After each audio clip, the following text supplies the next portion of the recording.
El olor a lluvia y a asfalto mojado se filtraba por la rendija de la ventana, mezclándose con el aroma crónico a desinfectante y papel antiguo que impregnaba cada rincón del pequeño piso.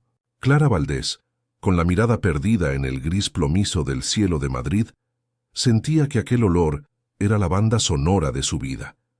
Una mezcla de nostalgia por lo que nunca fue y la asepsia de una existencia en suspenso.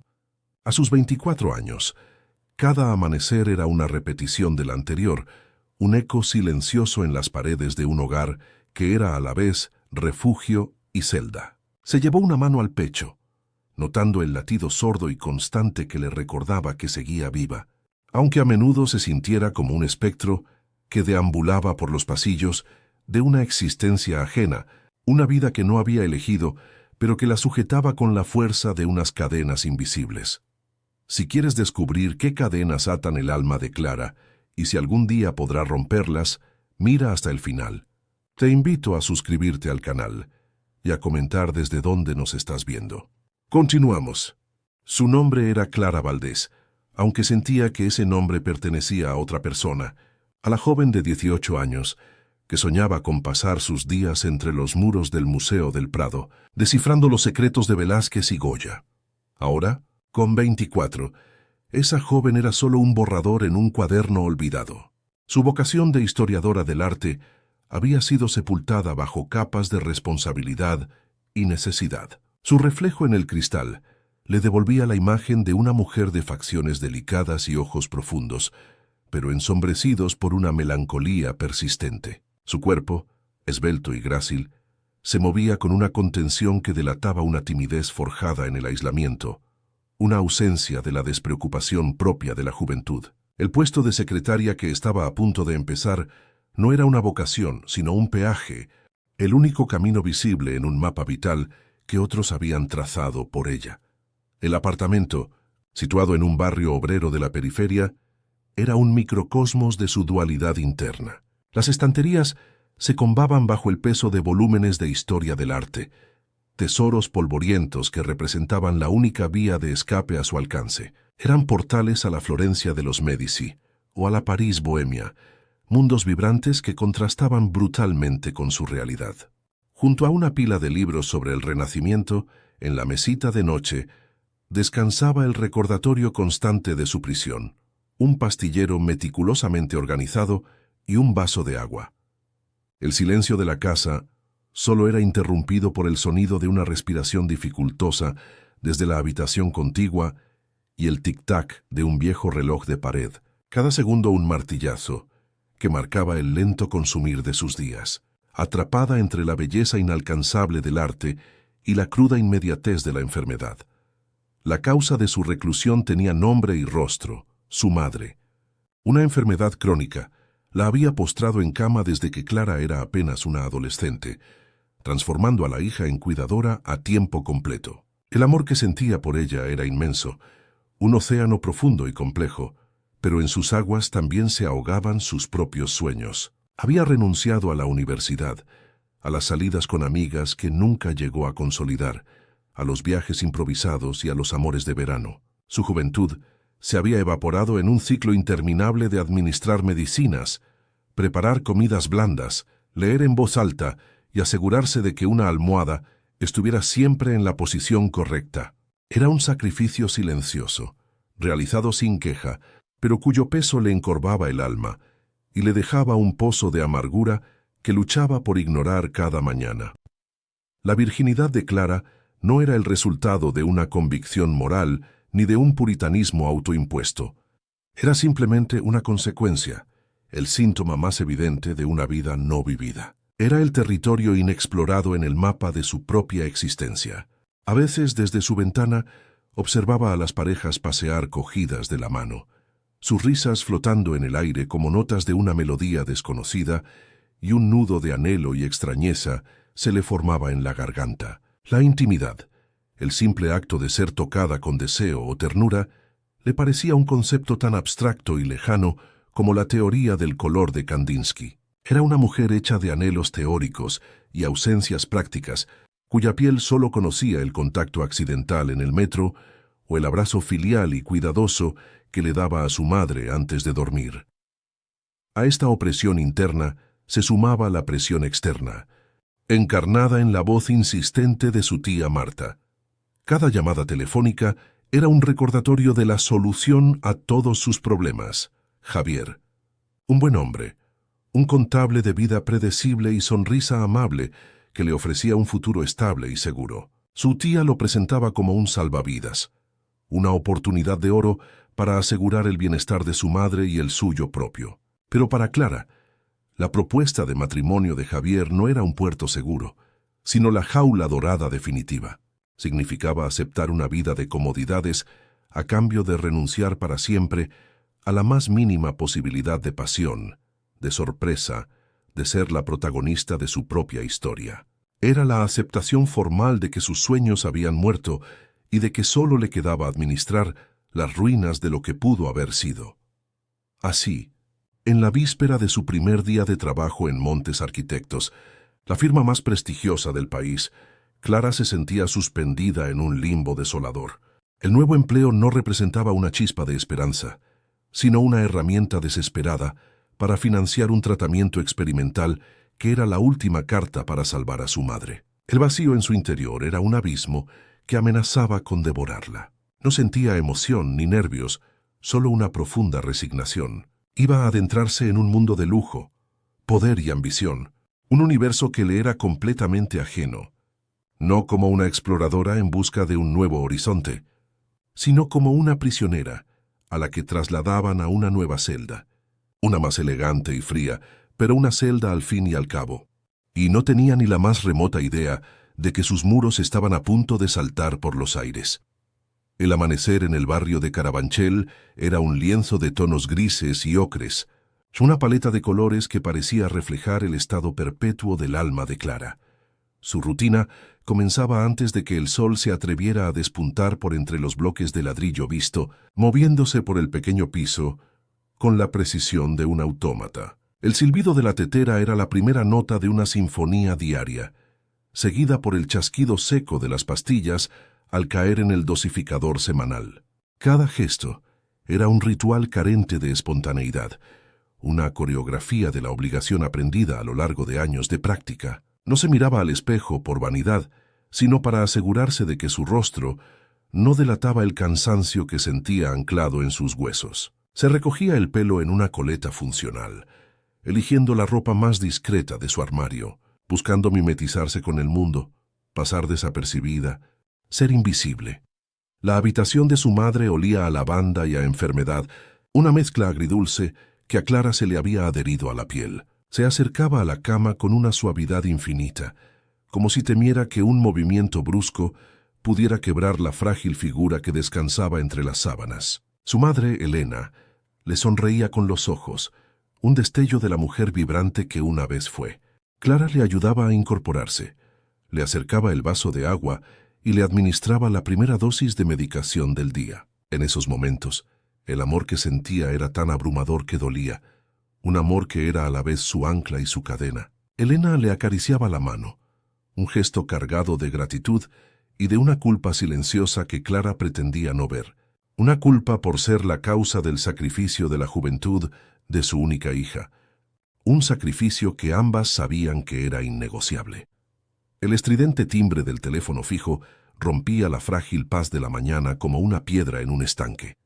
Era su tía Marta, puntual como un reloj suizo y con la sutileza de un martillo pilón. Clara sostenía el auricular, escuchando un monólogo que ya se sabía de memoria.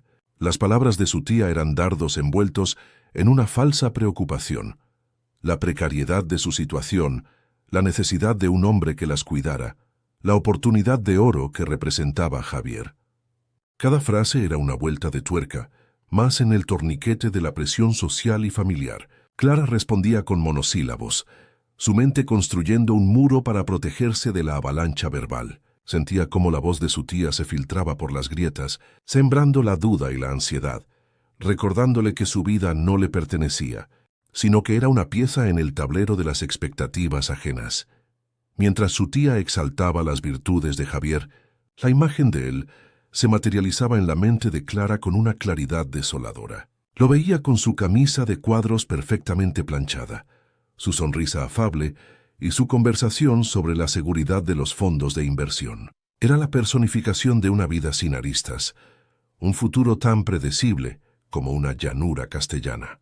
No era un mal hombre, al contrario, era la bondad hecha rutina, pero la idea de su tacto, de compartir una cama y una vida con él, le provocaba un vacío existencial. Aceptar a Javier significaría apagar la última brasa de la mujer que soñaba con perderse en los pasillos del Prado. Sería la renuncia final a cualquier posibilidad de pasión, de un amor que la hiciera sentir viva y no simplemente segura. Sería firmar un armisticio con la vida, aceptando una paz sin victoria. El trayecto en autobús era un viaje a través de las capas sociales de Madrid. Partía de las calles modestas y familiares de su barrio, donde los rostros eran conocidos y el ritmo era lento, para adentrarse progresivamente en el corazón financiero de la ciudad. El paisaje cambiaba. Los edificios bajos daban paso a imponentes torres de cristal y acero que arañaban el cielo. Clara se sentía como una extranjera en su propia ciudad, una intrusa en un mundo de trajes caros, maletines de cuero y miradas apresuradas. Observaba los rostros de la gente, sus expresiones de confianza y determinación, y se sentía infinitamente pequeña, un anacronismo con su abrigo gastado y sus sueños rotos. La arquitectura que antes analizaba con pasión académica, ahora se erigía como un símbolo de la distancia insalvable entre su realidad y el mundo al que aspiraba. No por ambición, sino por desesperación. El peso de la deuda era una presencia física, un nudo constante en la boca del estómago. Cada vez que pensaba en el coste del tratamiento experimental, una ola de frío recorría su cuerpo. Los ahorros de toda una vida de su madre se habían evaporado, y ahora se enfrentaban a un abismo financiero que amenazaba con devorarlas. Aceptar el puesto en Montes Arquitectos no había sido una elección, sino el único bote salvavidas a la vista en un océano de facturas impagables. La humillación de tener que abandonar su vocación por un trabajo que consideraba un alma se mezclaba con el feroz instinto de protección hacia su madre. Haría cualquier cosa por ella, incluso vender su tiempo y su intelecto a un mundo que despreciaba en silencio, un mundo de lujo y poder construido sobre cimientos que le eran completamente ajenos.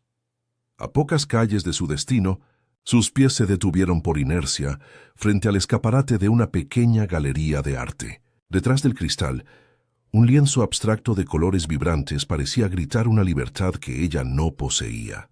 Su propio reflejo se superpuso a la obra, una figura pálida y contenida atrapada en un torbellino de expresión cromática. Por un instante, vio a la otra Clara, la que se habría licenciado con honores, la que estaría preparando su tesis doctoral, la que hablaría de arte con una pasión contagiosa. Un dolor agudo, una punzada de duelo por la vida no vivida le oprimió el pecho. Fue solo un segundo, un instante de una lucidez insoportable antes de que la realidad la golpeara de nuevo. Se obligó a apartar la mirada y seguir caminando, dejando atrás el fantasma de lo que pudo haber sido.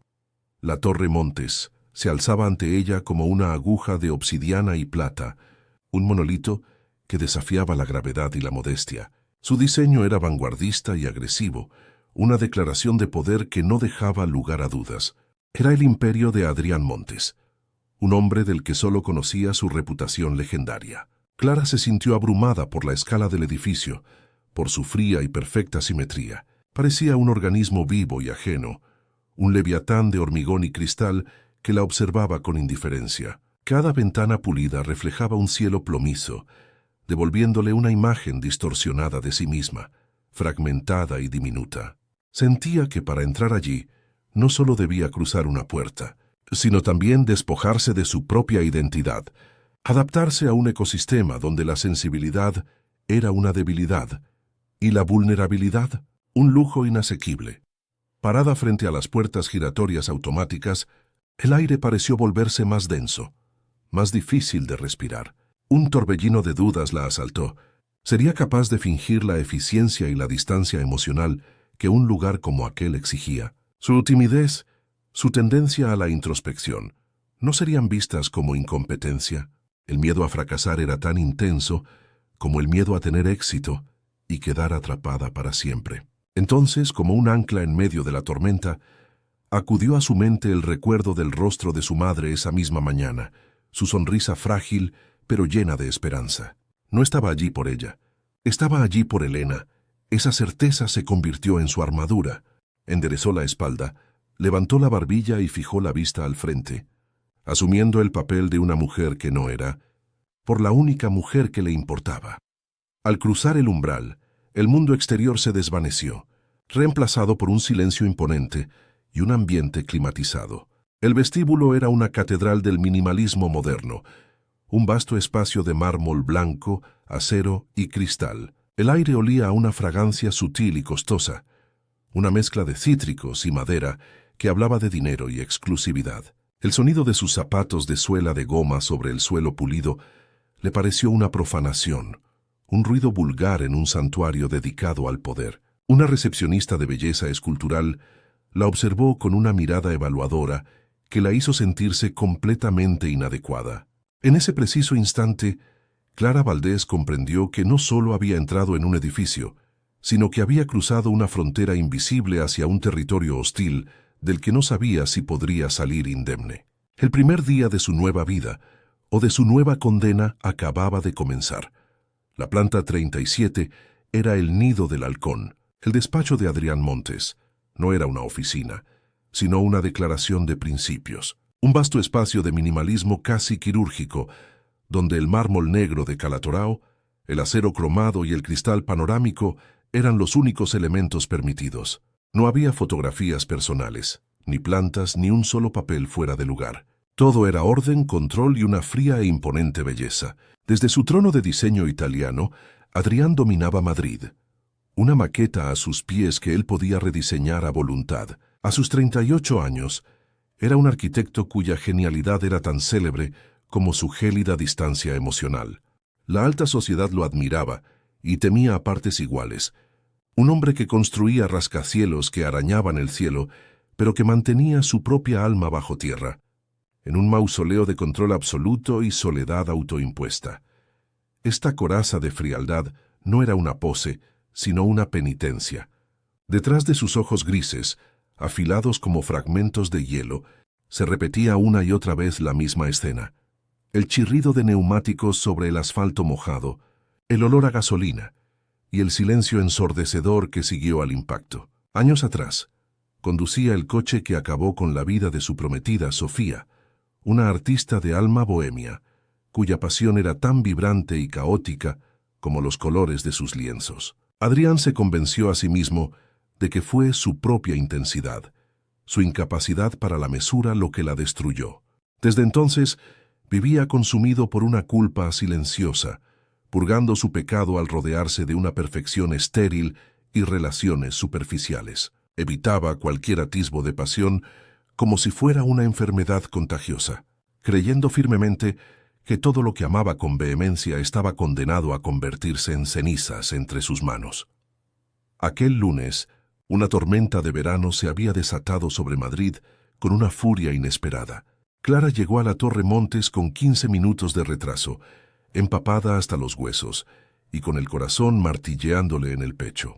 El agua chorreaba de su abrigo gastado, formando un pequeño y vergonzoso charco sobre el inmaculado mármol blanco del vestíbulo. Se sentía como una mancha, una imperfección flagrante en aquel universo de pulcritud milimétrica. Mientras la estirada jefa de personal la reprendía con una voz sibilante, Clara solo podía pensar en la imagen que estaba proyectando, la de una empleada incompetente y descuidada. Era el peor comienzo posible, una confirmación de todos sus miedos de no pertenecer, de no estar a la altura. Se sentía pequeña, insignificante y terriblemente expuesta bajo las luces frías y la mirada desaprobadora de la mujer. Justo en ese momento, las puertas de un ascensor privado se abrieron con un suave silbido. Adrián Montes se dirigía a una reunión crucial, con la mente ya puesta en los planos y las cifras. Sin embargo, su avance se detuvo. Su mirada, acostumbrada a detectar la más mínima imperfección en una estructura, se fijó en la escena. No vio a una empleada tardía, sino un cuadro impresionista en medio de su galería minimalista. Vio el pelo revuelto pegado a su piel pálida, las gotas de lluvia brillando en sus pestañas como diminutos diamantes y, sobre todo, la mezcla de pánico y desafío en sus ojos profundos. No era desorden, era autenticidad. Era un destello de la vida caótica, imperfecta y vibrante, que él mismo había desterrado. Por un instante, el recuerdo de Sofía, riendo bajo la lluvia, le golpeó con la fuerza de un puñetazo, dejándolo sin aire y con una sensación de terror y fascinación a partes iguales. Clara, sintiendo un cambio en la atmósfera, levantó la vista. El hombre que la observaba no se parecía a nadie que hubiera conocido. Vestía un traje gris marengo cortado a la perfección que parecía una segunda piel, y su presencia llenaba el espacio, absorbiendo todo el aire. Pero fueron sus ojos los que la paralizaron. Eran de un gris tormentoso, penetrantes e increíblemente lúcidos, como los de un ave rapaz que analiza a su presa desde las alturas. Sintió como esa mirada la desnudaba, no de forma lasciva, sino analítica, como si pudiera ver a través de su ropa empapada y su fachada de compostura hasta llegar a la maraña de inseguridades y sueños rotos que albergaba en su interior. Esperó el despido fulminante, la humillación pública, pero en su lugar solo encontró un silencio denso y cargado de una tensión incomprensible, que era infinitamente peor. El silencio se estiró durante una eternidad. La jefa de personal carraspeó incómoda, pero Adrián no apartó la vista de Clara. Finalmente habló. Su voz era grave y controlada, un barítono sin inflexiones que, sin embargo, vibró en el aire con una autoridad indiscutible. ¿Cree que la arquitectura de este edificio es permeable, señorita Valdés?, preguntó sin un ápice de ironía. Clara, confundida, solo pudo negar con la cabeza, incapaz de articular palabra. Entonces, ¿cómo explica que haya traído la tormenta aquí dentro? No era una pregunta, era una sentencia. No había ira en su tono, sino una curiosidad fría y cortante que la desconcertó y la atemorizó aún más. Con un gesto seco de la cabeza, se dio la vuelta y continuó su camino hacia la salida, dejando tras de sí un rastro de poder helado y a una Clara temblando, no de frío, sino de una emoción que no sabía nombrar.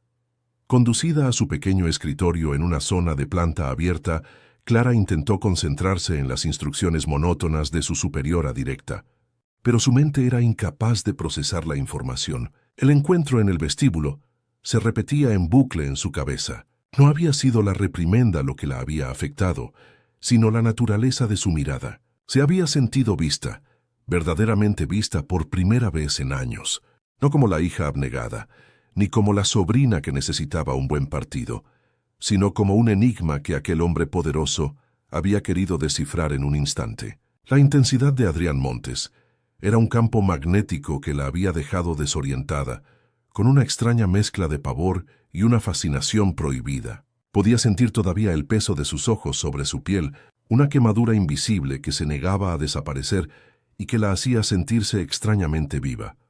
Mientras tanto, en la sala de juntas, Adrián Montes era incapaz de concentrarse. La imagen de la joven empapada se había superpuesto a los planos del nuevo rascacielos de Dubái. Sus socios hablaban de presupuestos y materiales, pero él solo oía el eco de su propia pregunta en el vestíbulo. Había sido un impulso, una ruptura de su férreo autocontrol. La vulnerabilidad en los ojos de ella, esa dignidad herida, había removido algo profundo en su interior, algo que llevaba años dormido bajo capas de culpa y disciplina. Era la peligrosa sensación de la curiosidad, el primer hilo suelto en el tejido perfecto de su existencia controlada. Una parte de él, la que había construido su imperio, le ordenaba despedirla de inmediato, eliminar esa variable caótica de su ecuación. Pero otra parte, una que no reconocía, se sentía irresistiblemente atraída por la anomalía. Al final de la tarde, desde la atalaya de su despacho, la observó a través del cristal. Clara trabajaba con una concentración absorta, ajena a las intrigas de oficina que la rodeaban.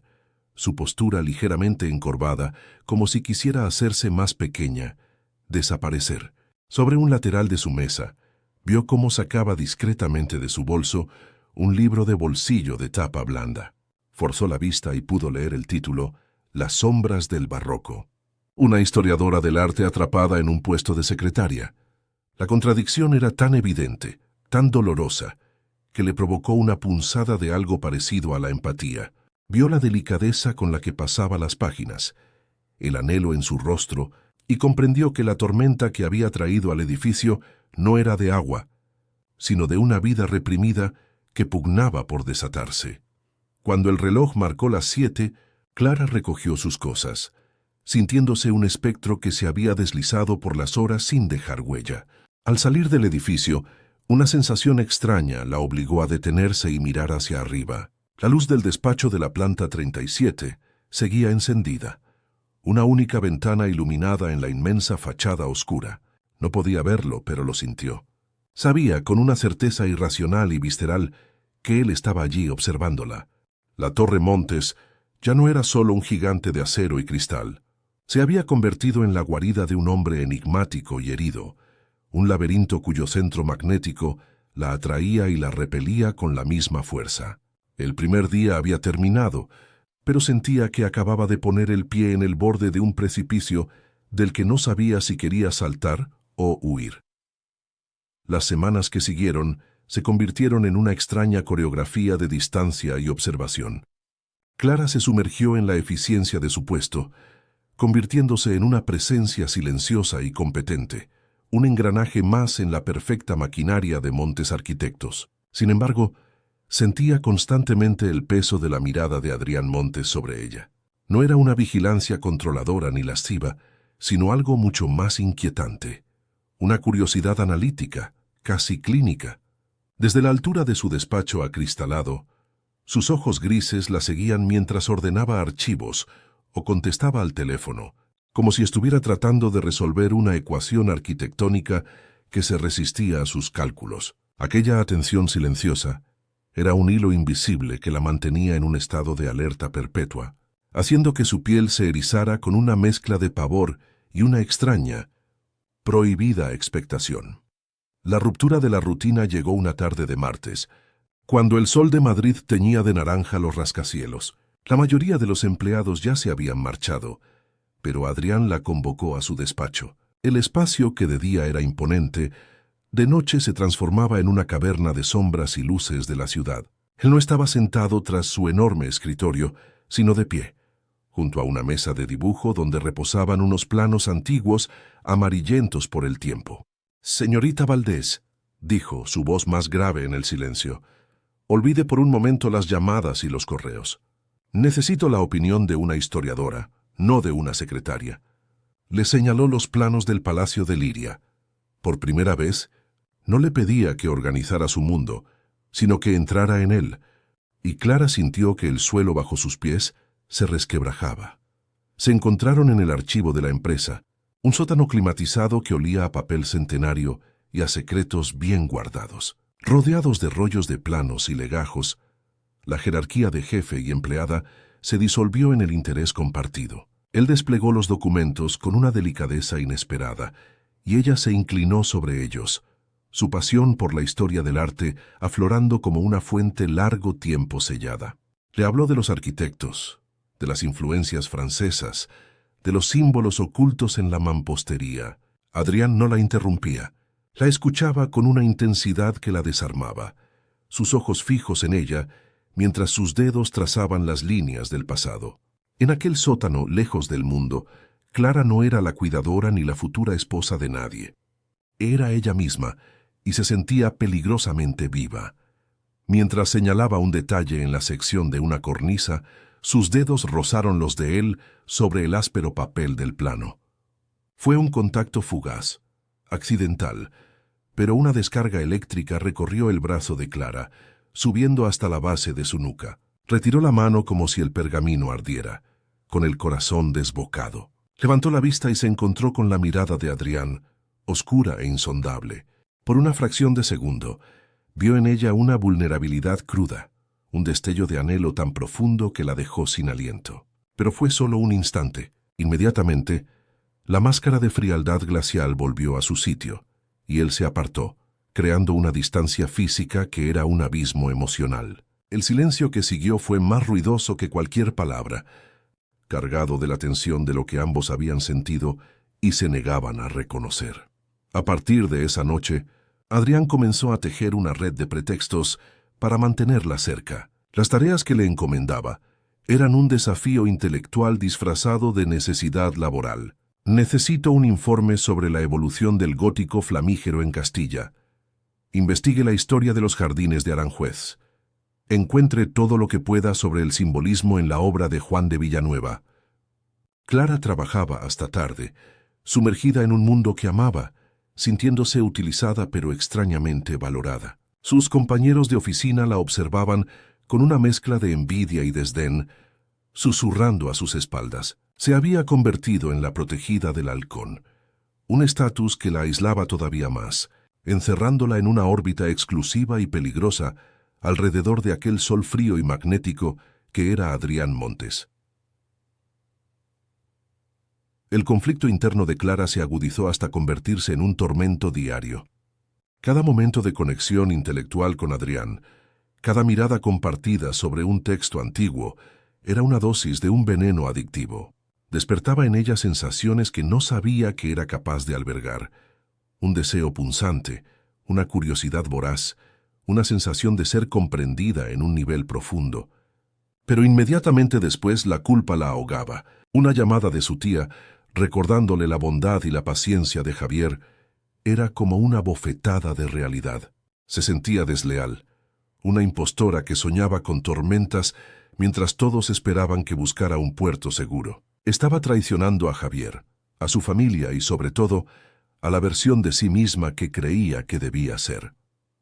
Una tarde, encontró sobre su escritorio una caja rectangular de una conocida firma de lujo. Dentro, un sobre con su nombre escrito en una caligrafía elegante. No había nota, solo una invitación a una subasta benéfica de arte en el Casino de Madrid. Era esa misma noche. Su primer impulso fue negarse.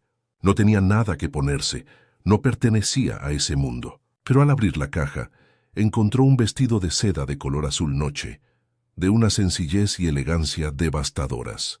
No era un regalo ostentoso, sino una herramienta, una armadura. Comprendió que no era una petición, sino una orden. Adrián no le estaba dando una opción. La estaba vistiendo para un papel que él había escrito para ella, y la idea era a la vez humillante y extrañamente excitante.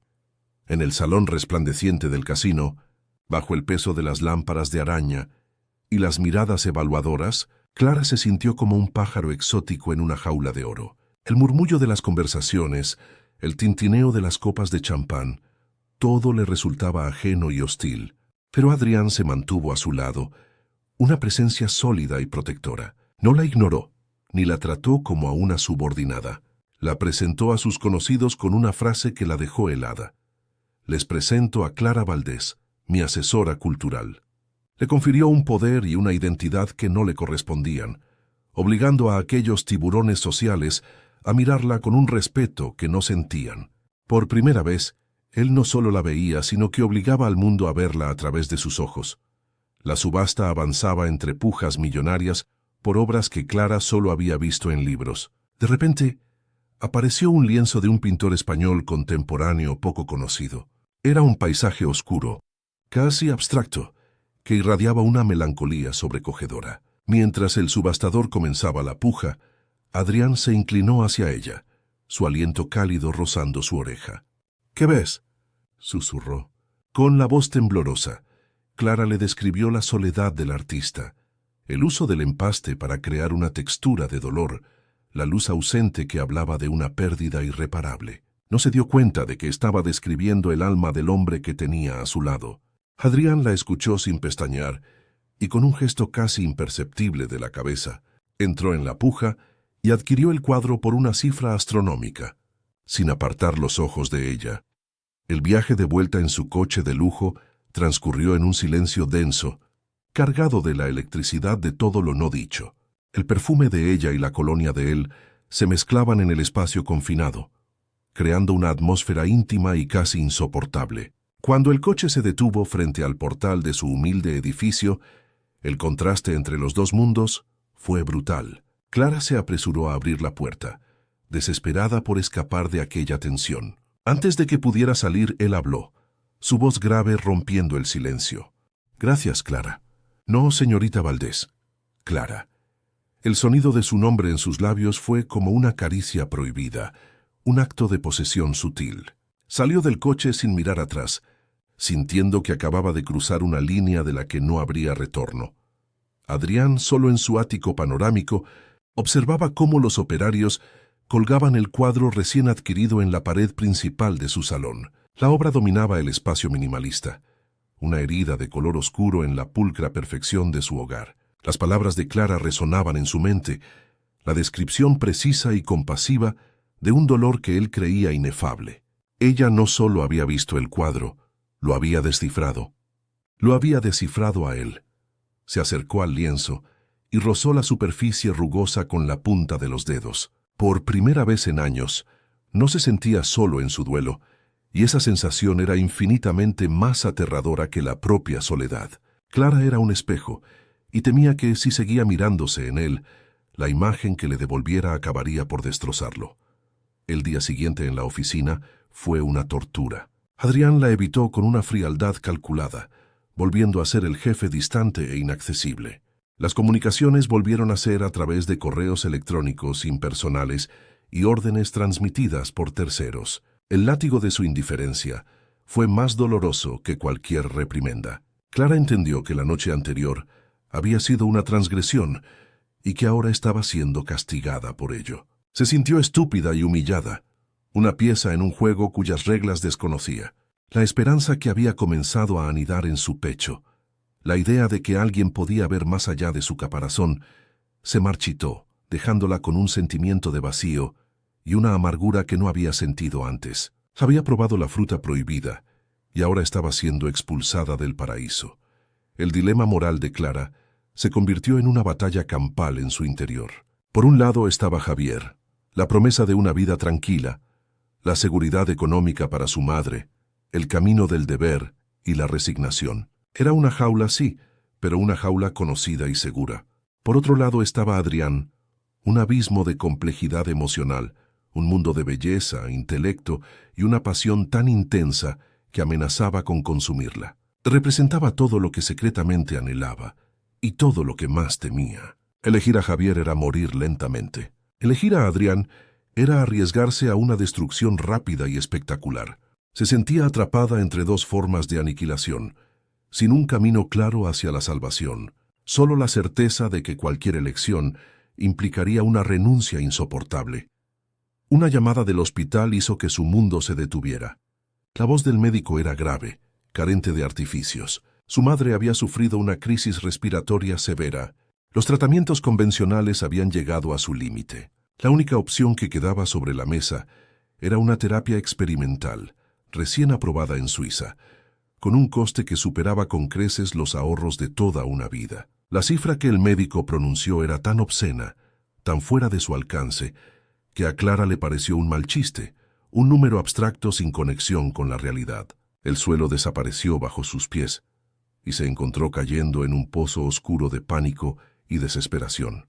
El dilema había dejado de ser una cuestión de felicidad personal. Ahora era literalmente una cuestión de vida o muerte. Pasó la noche en una silla incómoda junto a la cama del hospital, aferrada a la mano de su madre, que parecía hecha de papel.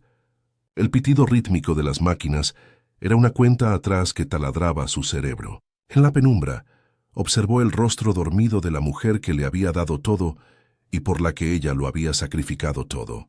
Vio el surco de dolor en su frente, la fragilidad de su respiración y una furia protectora, animal y primitiva, se apoderó de ella. En ese momento, supo que no había nada que no estuviera dispuesta a hacer, ningún pacto que no estuviera dispuesta a firmar para borrar esa expresión de sufrimiento.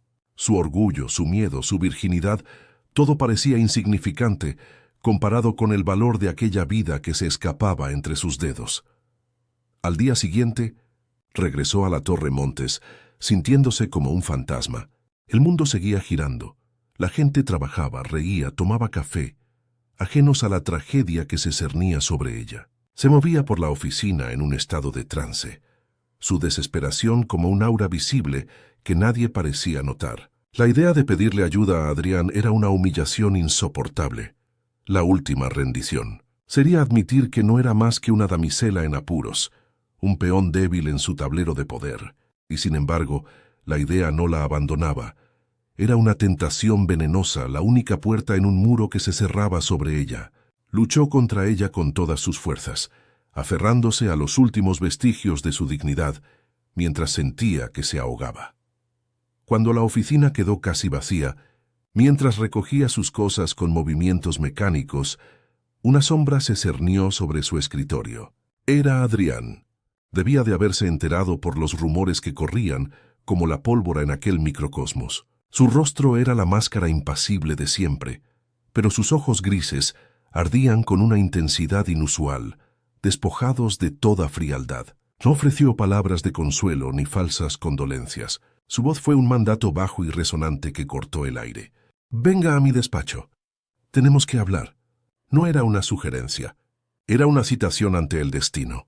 Clara sintió un escalofrío recorrer su espina dorsal, una mezcla de terror y una extraña sensación de alivio. Sabía con una certeza absoluta que estaba a punto de enfrentarse a la tormenta. El despacho de Adrián Montes era una atalaya suspendida sobre el caos nocturno de Madrid. Las luces de la ciudad se extendían a sus pies como un río de diamantes líquidos, un espectáculo de poder y belleza que a Clara le pareció obsceno y distante. Él no se sentó tras su imponente escritorio de ébano, sino que permaneció de pie junto al ventanal, una silueta recortada contra el resplandor urbano. El silencio en la estancia no era pacífico, sino denso y cargado, como el aire antes de una tormenta eléctrica. Clara se sentía como una intrusa en un santuario prohibido, una pieza insignificante traída ante el rey para un juicio sumario. Cada latido de su corazón retumbaba en sus oídos, un tambor que marcaba el ritmo de su propia ansiedad, consciente de que las palabras que se pronunciaran en aquella jaula de cristal y acero cambiarían el curso de su vida para siempre. Adrián no se anduvo con rodeos. Su voz, un bisturí de hielo, cortó el silencio sin el más mínimo temblor. Le expuso su proposición con la misma distancia con la que discutiría los cimientos de un rascacielos. Él se haría cargo de la totalidad de los gastos del tratamiento de su madre en Suiza, una suma que haría palidecer a un rey, sin preguntas ni condiciones de devolución. A cambio, ella debía cortar todos los lazos con su vida anterior. Debía dejar su piso, su barrio y, sobre todo, la promesa de futuro con Javier. Se convertiría en su asistente personal exclusiva, una sombra a su lado, disponible 24 horas al día. El pacto era claro, brutal en su simplicidad. No le estaba ofreciendo ayuda. Le estaba ofreciendo una cadena de oro, exigiéndole su libertad a cambio de la vida de su madre. Clara sintió el vértigo de la caída, el suelo desapareciendo bajo sus pies. Un torbellino de imágenes asaltó su mente. El rostro frágil de su madre en la cama del hospital, la sonrisa amable y predecible de Javier, la voz insistente de su tía. Todo se desdibujaba ante la magnitud de la oferta. Era una transacción, un acto de compraventa en el que su propia alma era la moneda de cambio. La humillación la abrazó por dentro, una quemadura ácida que le subió por la garganta. Pero bajo la humillación, una corriente subterránea de pragmatismo helado se abrió paso. ¿Qué valía su orgullo, su virginidad, o un futuro tibio y sin pasión, comparado con la posibilidad de ver a su madre sonreír de nuevo? La pregunta no era si debía aceptarlo, sino si podría sobrevivir a ello. ¿Se estaba salvando o se estaba vendiendo? Sobre la mesa de caoba negra, junto a una lámpara de diseño que arrojaba una luz íntima, había un teléfono. Adrián hizo un gesto hacia él. «Llámale, ahora». La orden fue pronunciada en un susurro, pero resonó en la sala como un disparo. Era la prueba final, el acto de inmolación que sellaría el pacto. Clara caminó hacia la mesa, sus piernas temblando, sintiendo la mirada de Adrián clavada en su nuca como un estilete. Sus dedos, torpes y fríos, marcaron el número de Javier de memoria. El sonido metálico de los tonos de llamada fue la banda sonora de su traición, cada pitido un martillazo sobre el ataúd de la vida que pudo haber sido. Su pulso martilleaba en sus sienes, un ritmo frenético que ahogaba cualquier pensamiento racional. Solo quedaba el instinto de supervivencia y el abismo que estaba a punto de cruzar. La voz de Javier al otro lado de la línea sonaba cálida y familiar, un eco de un mundo que ya no le pertenecía.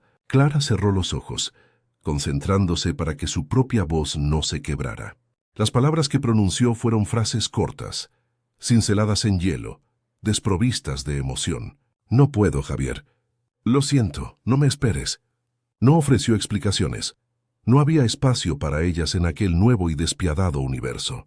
Escuchó su confusión, su dolor, y colgó antes de que él pudiera hacer preguntas. El clic del auricular al volver a su sitio fue el sonido de un puente quemándose, de una puerta cerrándose para siempre. Se quedó inmóvil, con la mano sobre el teléfono, mientras un silencio sepulcral y definitivo descendía sobre el despacho. Lo había hecho. Había elegido la tormenta. Adrián la observó durante todo el proceso, su rostro una máscara impasible. Pero cuando ella colgó el teléfono y se quedó allí, temblando visiblemente, algo en su coraza se resquebrajó. Se acercó a ella lentamente, no con un movimiento de conquista, sino de reconocimiento. Se detuvo a su lado, tan cerca que Clara podía sentir el calor que emanaba de su cuerpo. «Hay jaulas peores que la pobreza, Clara», dijo, su voz ahora despojada de su filo, teñida de una extraña melancolía. «Las jaulas que uno elige por miedo a vivir». Extendió la mano, y con una delicadeza que la desarmó, rozó con el dorso de sus dedos la mano de ella que aún reposaba sobre el teléfono. No fue un contacto que quemaba, sino que anclaba, un reconocimiento silencioso del sacrificio que acababa de presenciar.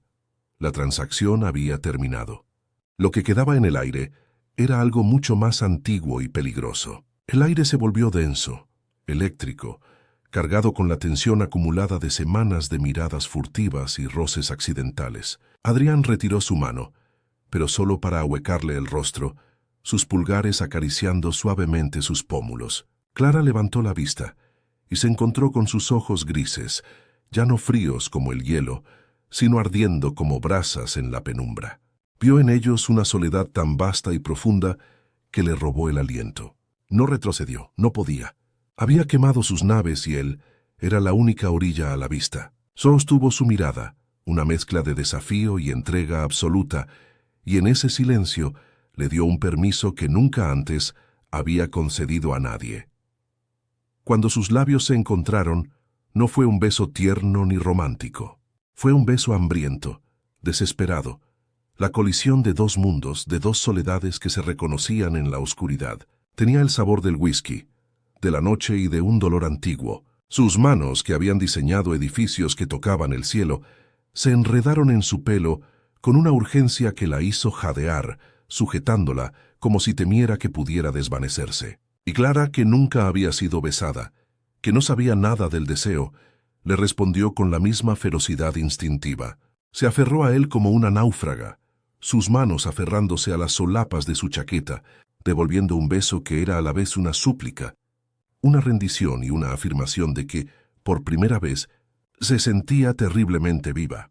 El beso se ralentizó, transformándose de una tormenta a una caricia profunda y lenta, pero la intensidad no disminuyó. Se separaron apenas unos milímetros, sus frentes unidas, sus respiraciones entrecortadas mezclándose en el espacio íntimo que habían creado. Aquel beso había sido un bautismo de fuego, un rito de paso que la había arrancado de la crisálida de su juventud reprimida. Al mirar sus ojos ahora tan de cerca, Clara ya no vio al halcón, al magnate inaccesible. Vio el dolor desnudo, el fantasma de una mujer llamada Sofía flotando en las profundidades de su mirada, la culpa que lo había mantenido prisionero durante años. No era un monstruo, comprendió con una claridad abrumadora.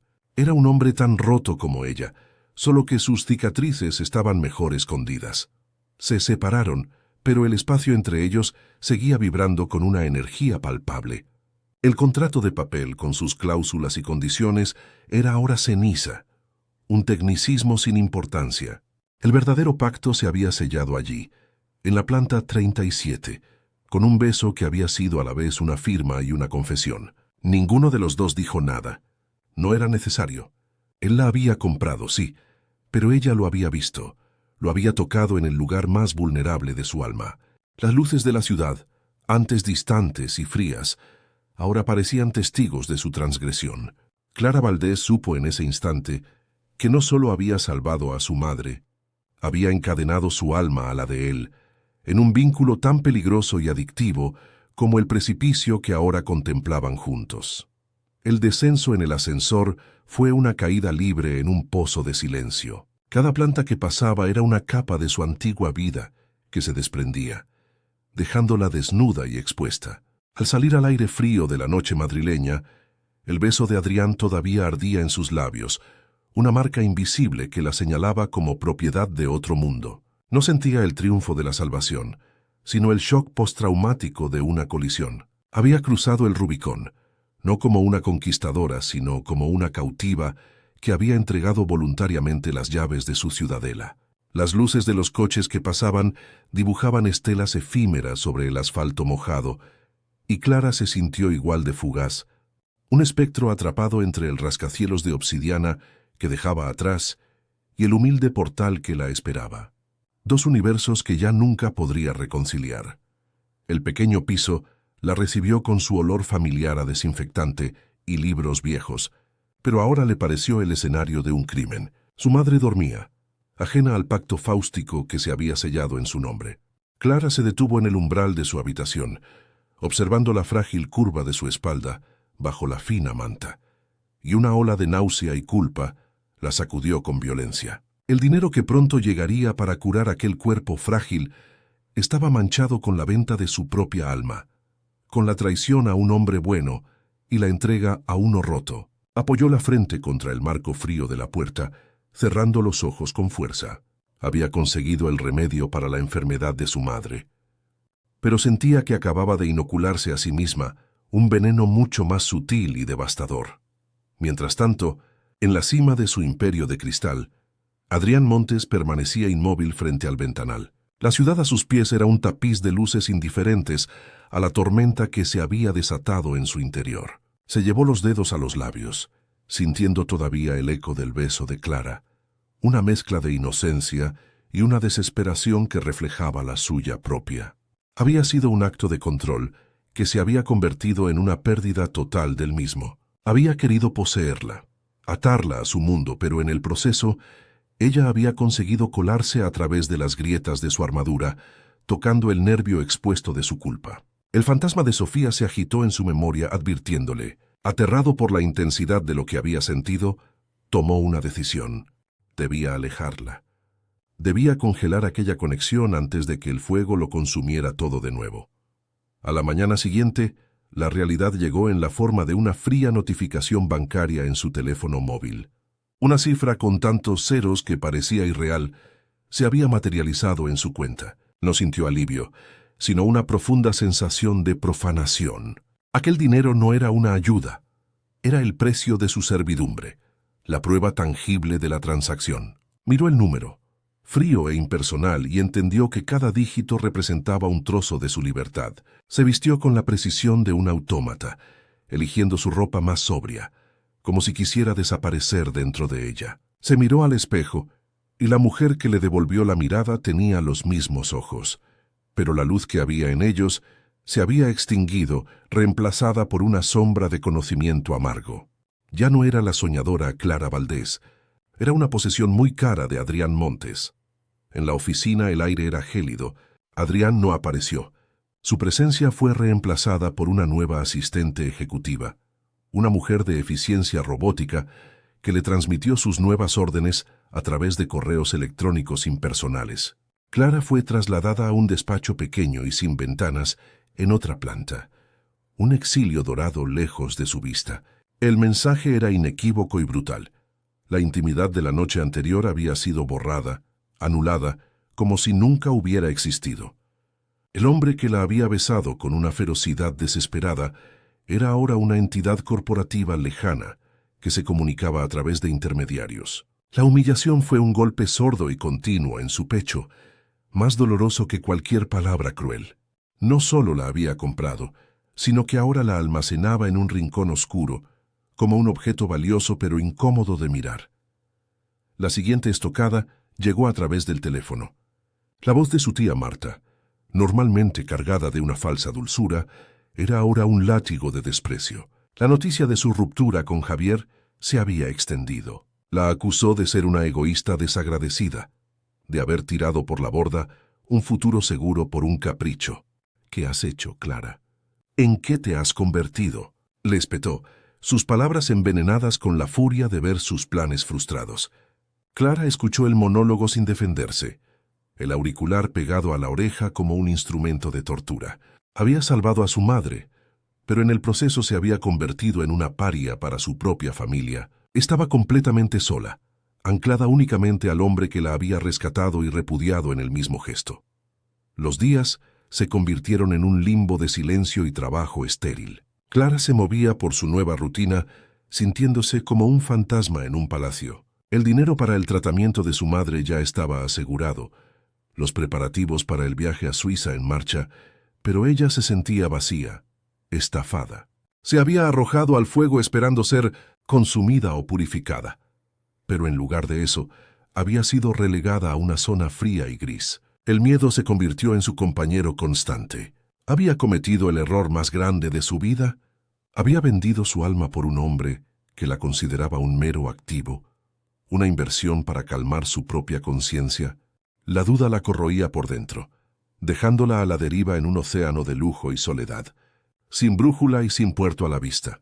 Adrián, por su parte, se había sumergido en el trabajo con una ferocidad autodestructiva. Encadenaba reuniones, viajes relámpago y noches en vela sobre planos y maquetas, construyendo un muro de actividad frenética para no pensar, para no sentir.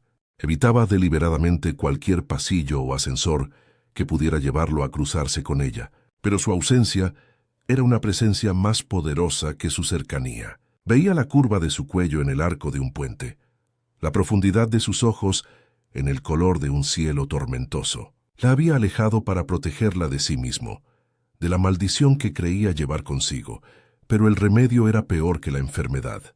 Estaba cumpliendo su parte del trato, pero se estaba muriendo de sed con el agua a solo unos metros de distancia. Una tarde, mientras organizaba unos archivos sin importancia, Clara se detuvo. El dolor y la humillación seguían ahí, pero bajo ellos una nueva sensación comenzaba a emerger: la ira.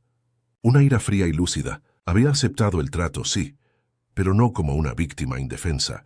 Lo había hecho como una guerrera que va a la batalla por lo que ama. Había pagado un precio altísimo y no iba a permitir que el miedo o el desdén de Adrián Montes la definieran. Había quemado su vida anterior hasta los cimientos, y ahora sobre esas cenizas le tocaba a ella decidir qué construir. Una fuerza que no sabía que poseía, forjada en años de sacrificio silencioso, comenzó a despertar en su interior.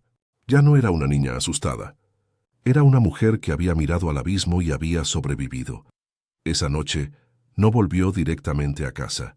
Con una determinación que la sorprendió a sí misma, caminó hasta el Museo del Prado. Pagó su entrada con el dinero que él le había dado, un pequeño acto de subversión. Se plantó frente a las Meninas de Velázquez, no como la estudiante que soñaba, sino como una igual.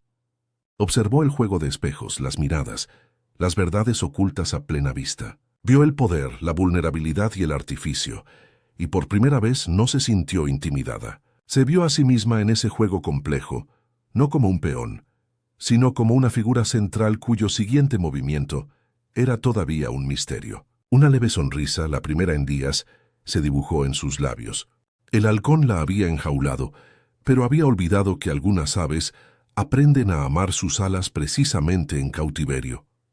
Pasaron varias semanas, un tiempo suspendido en el que Clara gestionó el traslado de su madre a la clínica suiza con una eficiencia gélida, casi despersonalizada. No volvió a ver a Adrián, pero su presencia era una constante, un fantasma en los contratos que firmaba y en el lujo silencioso del apartamento al que la habían mudado, un espacio tan impecable y vacío como el despacho del que la habían desterrado. Una tarde, tras recibir una llamada de los médicos informándole del éxito de la primera fase del tratamiento, Clara sintió que el dique de contención que había construido en su interior se resquebrajaba. No sintió alegría sino un profundo y desolador vacío. Había ganado la guerra, pero había perdido el mapa de sí misma en la batalla.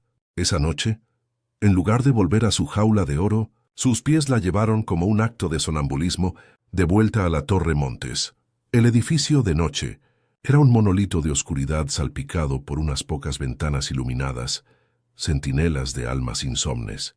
Usó la tarjeta de acceso que aún conservaba, un vestigio del pacto que la ataba a él, y el ascensor privado la ascendió en un silencio casi sagrado. Cada metro que subía era un peldaño que la alejaba de la mujer que fue y la acercaba a la que debía decidir ser. No sabía qué iba a decir, ni siquiera por qué estaba allí. Era un impulso visceral, la necesidad de enfrentarse al arquitecto de su nueva vida, de mirar a los ojos al hombre que la había salvado y encarcelado con el mismo gesto. Cuando las puertas se abrieron directamente a la penumbra de su despacho, lo encontró de pie, de espaldas a ella, contemplando la ciudad como un rey solitario en su exilio autoimpuesto. Él no se giró al oír el suave silbido de las puertas, como si la hubiera estado esperando. El aire estaba cargado con la tensión de todo lo no dicho, un campo de minas emocional que ninguno de los dos sabía cómo cruzar. Clara avanzó lentamente, el sonido de sus pasos sobre el mármol negro un eco de su propio corazón.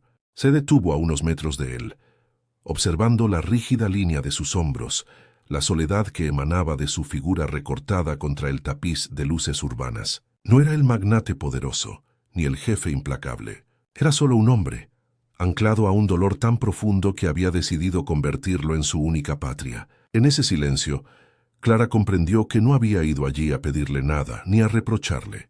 Había ido a devolverle algo que él había perdido hacía mucho tiempo, el cuadro que compró en la subasta. Comenzó ella. Su voz sorprendentemente firme en la quietud de la noche no representa solo la pérdida. Adrián se tensó pero no se movió. Representa también el espacio que la pérdida deja atrás. El vacío no es el final, es el lugar donde algo nuevo puede empezar a crecer, si se le permite. No estaba hablando de arte, estaba hablando de ellos. Lentamente él se giró para mirarla. Su rostro estaba demacrado. Sus ojos grises eran dos pozos de un agotamiento que iba más allá de lo físico. Vio en ella a la mujer que había intentado proteger y alejar, y se dio cuenta de su error. No había necesitado un protector. Había necesitado a alguien que no tuviera miedo de entrar en sus ruinas y encender una luz. Él dio un paso hacia ella, luego otro, hasta que el espacio entre ellos fue apenas un suspiro. No la tocó, solo la miró, y en esa mirada Clara vio el derrumbe de todas sus defensas. Vio al hombre aterrorizado por la esperanza, al alma culpable anhelando la absolución. «Te he hecho daño», susurró él, y la confesión no fue una pregunta, sino una constatación cargada de un arrepentimiento devastador. Clara negó suavemente con la cabeza. «Me compraste la libertad para elegir», replicó ella, su voz ahora un murmullo íntimo. «La libertad de mi madre para vivir, y la mía para decidir quién quiero ser. El precio fue alto, sí, pero ahora la deuda está saldada. Soy libre de irme». La última frase quedó suspendida en el aire. Una elección que ahora estaba en sus manos, no en las de él. Él cerró los ojos por un instante, como si las palabras de ella fueran una luz demasiado brillante. Cuando los abrió de nuevo, la máscara del halcón había desaparecido por completo, dejando al descubierto al hombre herido que había debajo. Extendió una mano temblorosa, no para sujetarla, sino como una ofrenda, sus dedos rozando apenas los de ella. Fue un contacto frágil, tentativo, una pregunta silenciosa. Clara no se apartó. Entrelazó sus dedos con los de él. Un gesto de aceptación, no de rendición. El futuro era una página en blanco, una estructura por diseñar. Pero en aquel instante, en la cima de un mundo que ambos habían creído perdido, supieron que, por primera vez, no tendrían que construirlo solos. Si esta historia ha tocado tu corazón y quieres seguir explorando los laberintos del alma humana con nosotros, te invito a suscribirte, darle a me gusta, compartirla y dejarnos un comentario con tus pensamientos sobre el viaje de Clara.